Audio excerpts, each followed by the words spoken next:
I love diaries and I love goal setting and I love planning, and it's something that I've had ever since I was really young. I used to write a schedule of how I was going to do my hair for school for the next 30 days, and it wasn't anything anyone taught me, it was just something that I really loved and wanted to do.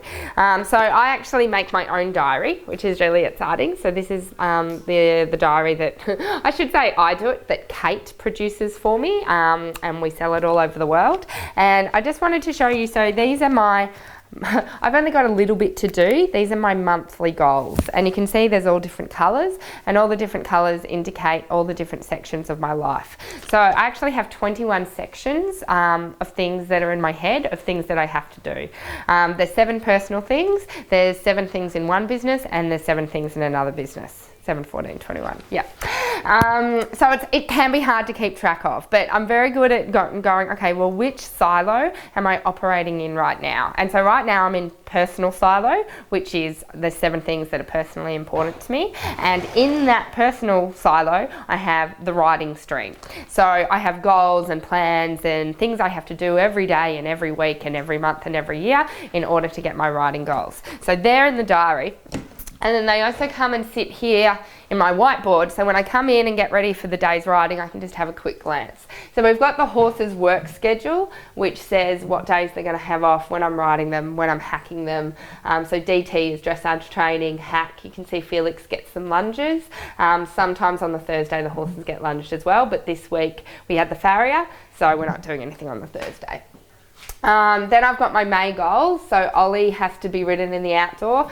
We're working on leg yield, yes, transitions, centre lines and 10 metre circles, because that's everything that we need to do in the novice test, and that's where we're kind of falling down at the moment.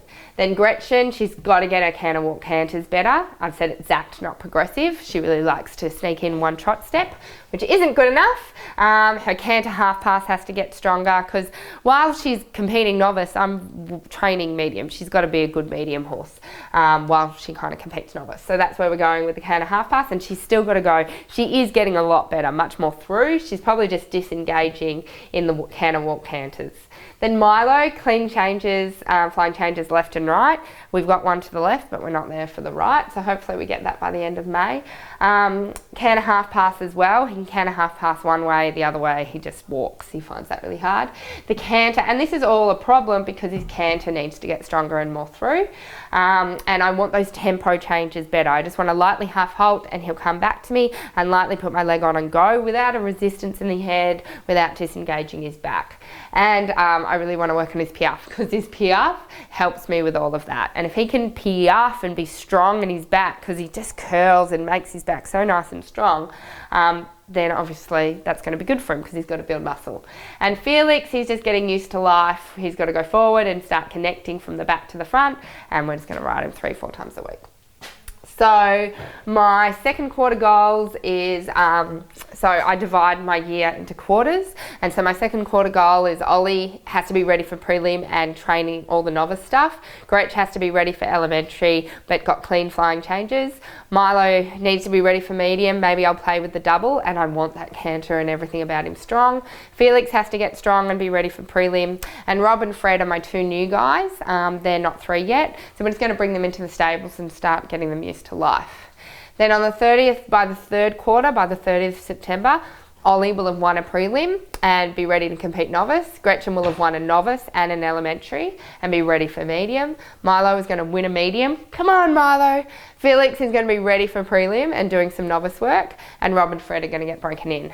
And by the end of the year, Ollie is going to win preliminary Victorian champion with 80%. He's going to win novice Victorian champion with 78%. He's going to get 9.5 in the 5-year-old class. Gretchen is going to win novice Victorian champion and elementary Victorian champion and get 8.5 in the 6-year-old. Milo's going to compete medium Victorian champs. Felix is going to do prelim and in the 4-year-old, and Rob and Fred are going to get used to life.